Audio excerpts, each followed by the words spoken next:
Welcome back to another episode of the Natty Teacher. I am, of course, your host, the Natty Teacher. And today, we got another great one on the docket for you. Push A, our larger of the two push sessions, at least based on, well, I guess maybe exercise selection. When I say larger, I mean kind of more, that's a good way to word it. I would say it's a little bit more taxing than my other push session, but to be honest with you, the way I've built up my second push session as of late has been pretty challenging as well. So, yeah, maybe not. Maybe they're about evened out now. But regardless, it is Labor Day weekend, so I get to look forward to another day off tomorrow. Hopefully y'all are enjoying this long weekend. If you are here in the United States, enjoying some time, have tomorrow off, and yeah, or just having a blast. So it's been beautiful here in Michigan. It's been, yesterday was just stunningly beautiful outside. So hopefully wherever y'all are at, it has been very, very nice as well. But I'm excited, man. I'm excited. I'm used to, I think I've talked about this in a couple of my videos now, at least a little bit. Maybe not. Maybe, I don't know. Maybe, I think I have. I always forget. Like I said, man, these videos, they just like blend together. So I always kind of forget, but go, squirrel, go. There you go. Good move, brother. I've been really digging on the non-stim pre-workouts lately, man. I mean, it's a morning workout for me too. Now, mind you, I got, a little over 7.5 hours of sleep. So for me, anywhere in that 7 to 8 range is like the golden ticket for me as far as rest and recovery goes. So I'm feeling pretty well rested anyways. But obviously I'm used to having caffeine in the morning. But I gotta admit, man, even like this morning, no caffeine, popping the non-stim, it just feels good.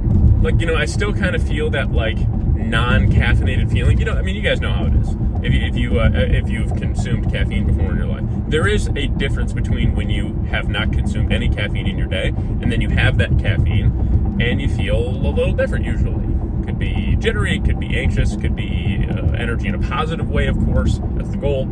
You feel more productive, whatever. You know what I mean? You just get that buzz, that oomph, going. So I don't necessarily have that same kind of like buzz type feeling that you'd have from having like a much higher stim pre-workout. But I feel just calm. I don't feel as anxious. I feel relaxed. I just feel ready to go. You know what I mean? Like I feel focused. Like I still have that non-caffeinated feeling, but with more of that like focus and intent and ready to rock and roll for the gym. So I'm excited, man. Yeah, I'm excited. So we'll get into the gym. We'll do some mobility work, do some band work, a little bit of light dumbbell work, essentially just from the waist up.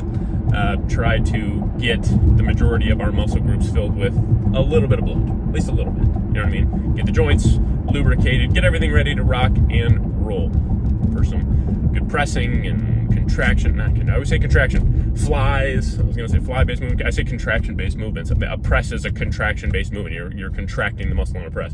So again, I don't know why. I always slip up with that one. I apologize. But get ready for a variety of chest work. There we go. We'll generalize it.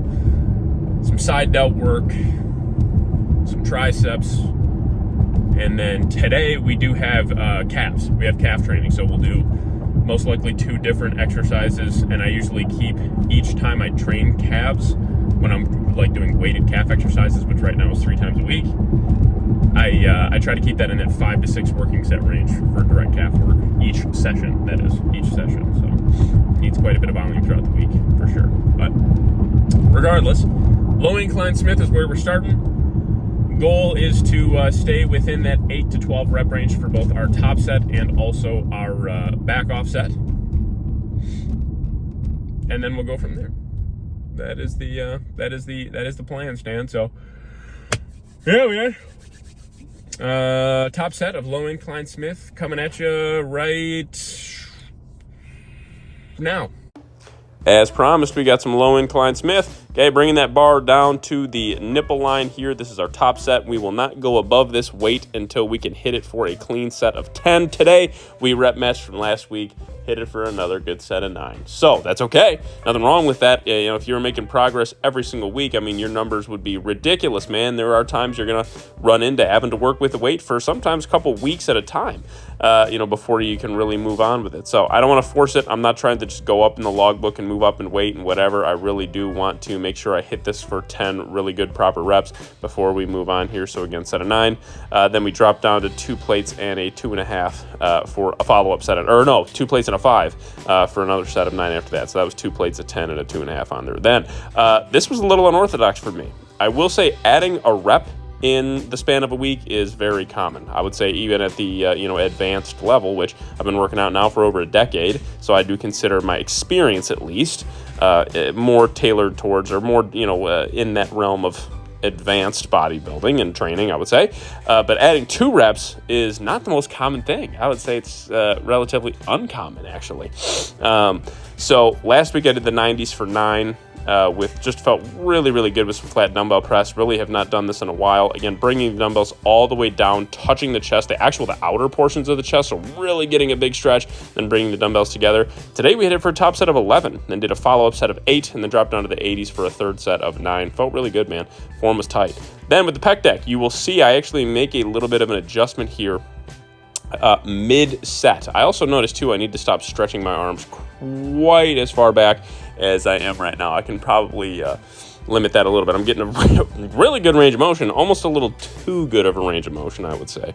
But regardless, still felt really good, connected with the chest well. But if you watch my hands, you'll notice that I actually bring the handles to the point where they are not quite touching. It's either on this rep or on the next rep or so here, where they're just shy of touching. Okay, I noticed when I was bringing the handles all the way together and touching my hands together that I was really getting a ton of front delts out of this exercise, because there is a certain point when you cross the front part of your body and cross, being parallel with the front of your shoulder, your hand that is, lined up with the front of your shoulder, you shift into front delts. You can't help it.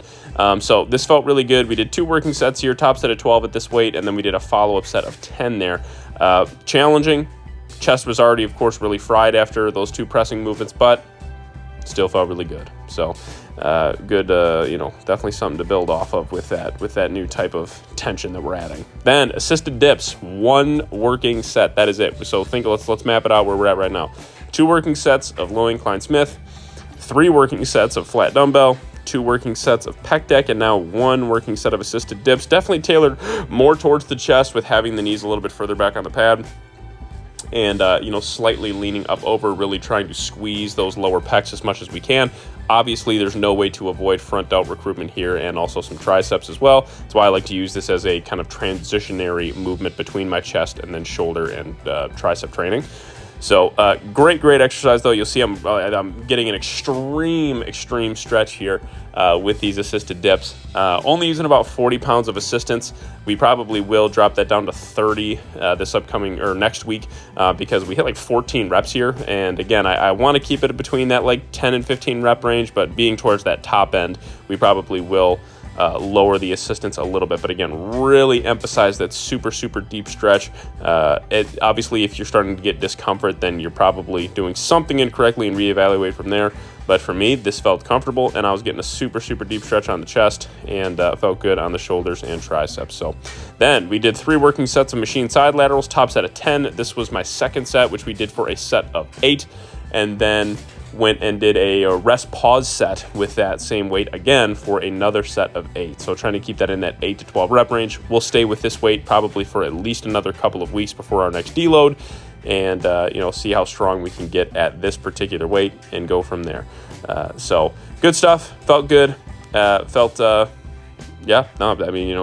some nice side delt recruitment here. Again, really trying to make sure that we keep those arms ever so slightly, about 15 degrees in front of the side of the body, so they're not directly on the side. Just keep them a little bit in front there. Then has become, again, one of my favorite tricep builders here, but I'm actually doing it correctly this time. In the past, I was able to build up to sets of even 2 plates with this Smith jam press. I'm like, man, I'm pretty strong at this. It's like, well, I was pretty strong. Excuse me. I was pretty strong at it. because I wasn't doing it correctly. Here, we're actually getting that really, really deep stretch, getting to the point of like bordering, not discomfort, I don't want to say bordering discomfort, but where it is, it's tough. When you start to bring that bar all the way down below the chin and like really, really get that deep, deep stretch here on the tricep, it's tough. So make sure we're not tucking the elbows too much. That's when I notice I get a lot of like forearm pain. So make sure you're not tucking the elbows too much. You want them in a neutral position when you're bringing that bar down, and then, just essentially pushing with the triceps up. Obviously, you're going to get a little bit of shoulder recruitment here when you're pushing the weight up, but really try to focus on pushing the weight up as much as possible with the triceps over everything. So we did a top set of 10 here, and then 2 follow-up sets of 8. So we will not go up and wait until we can either hit this at least for 3 sets of 10 or for like a top set of 12 and then a follow-up set of 10 and then 8 or something like that. So until we hit this for 12 comfortably, we will stay at this weight. Then it's become one of my favorite tricep builders, 1 arm overhead cable extensions here, moving the, oh my gosh, I can't even think of the name for it, but essentially just making sure that we're really getting the tricep in a fully stretched position, driving that hand, a pulley, that's what it is, moving that pulley up a few notches from the bottom so you don't got to reach way down here. There's no need for it, but regardless, really making sure we're getting a super deep stretch on the tricep on the way down, controlling it, and then getting a full extension on the way up and flexing the crap out of the triceps. We did 3 working sets here, top set of 10, 2 follow-up sets of 8. I would definitely recommend keeping at least in that 8 to 12 rep range. And then we did 6 working sets of calves, 3 working sets of seated calf, and 3 working sets of a machine toe press after we were done here. Ba-da-ba-ba-ba. Push a session in the books. Great stuff, man. Great stuff. Felt really good. Felt strong. I will say, the only thing I'm going to change, and actually going to be implementing that starting tomorrow, I should say, because it'll apply a little bit tomorrow. The only thing that will be different in my training is I noticed that my forearms, okay, especially particularly my brachialis, my forearms were sore. And what that is an indication of for me is that my loading of that particular muscle group might be a little bit too much in my Thursday session. So the plan is simple. We're actually going to break up my cable work a little bit. And so, today's my bigger push session. So what we're really going to try to do is break up that cable work, because that is really heavily loaded on the forearms and, and really thick bicep building movements. So it does load the forearms quite a bit. And also where the tension is with the cable, like pulling down, next to or behind the body, it really does put a ton of tension on the forearms. So we're going to split that cable work up. So instead of doing all cables on Thursday, which I do, but it's just putting a little bit too much on my forearms, we're going to do half and half. So we'll do, like, for example, tomorrow, maybe some 1-arm dumbbell preacher curls, and then follow that with like some 1-arm cable hammer curls, something like that, you know what I mean? So kind of split it up a little bit more evenly is all I'm saying. So that's the plan. That's what we're going to do. It's going to feel great. It's going to be awesome. And yeah, that's the only tweak I'm going to make, just to try to distribute that tension on the forearms a little bit so it doesn't quite load as heavy off from all one session. So little tweaks you got to make, man. That's a great piece of, right there, that little nugget right there. It's a great example of just having to adjust when needed. That's all you got to do. Like, there are times where you're going to be like, man, my forearms and all that are a little sore. It's like, okay, well, look back, rewind the clock a little bit. What did you do that were making your forearms sore? For me, I know it's just the loading in particular cable movements I was doing on Thursday. Okay, that's what did it. So now let's adjust that. You know what I mean? It's all about finding the best for you. It's just like, for example, like, tomorrow, and it's the reason that I don't, do any kind of stiff-legged deadlift or RDL on my, Tuesday session. That's why it's quad workout. Tomorrow, I have some hinged rowing movements where I'm going to be bent over pulling a weight, okay? So for me, I know for a fact that if I did that and then that following day was trying to really, really break through and, progress in a stiff-legged deadlift or Romanian deadlift or whatever, some sort of like hip-hinged movement, if my leg session, I wouldn't be as productive.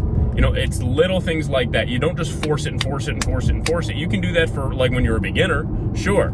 You know what I mean? You can, one day barbell rowing, next day barbell squatting, and RDLs and whatever, and your body's just, you're eating, you're recovering, you're eating, you're recovering, you're growing. That's great. But when you get to a certain point, especially when you're getting into relatively like hefty loads, and you're moving some good weight, your body's going to be like, no, let's not do that back to back. Again, make those adjustments.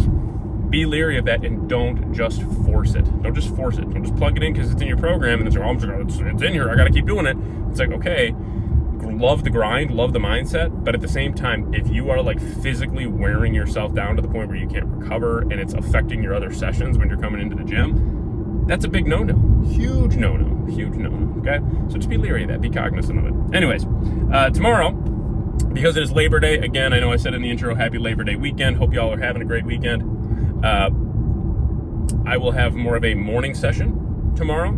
Decent morning. I'll probably sleep in again a little bit. Like I slept in this morning till about 7:30. So I'll probably do the same thing, stay up a little later tonight and, get some nice sleep and, not rush the day tomorrow. So, probably will be, relatively early-ish morning, but not like super, super early morning like my summer sessions were. So regardless though, make sure you tune in for that. Like and share this video. Let your friends know that the Natty Teacher's back in school. Hit that subscribe button if you have not already. It really does help the channel, guys. I really, really appreciate all you guys tuning in and subscribing and following along and all that is awesome. But, yeah. So for today, though, on this beautiful Sunday, first of all, God bless. And second of all, and not quite as important, I'm the Natty Teacher. And this push session in our continued series, until we get there, and we will, of Road to Natty Pro is out. I will catch y'all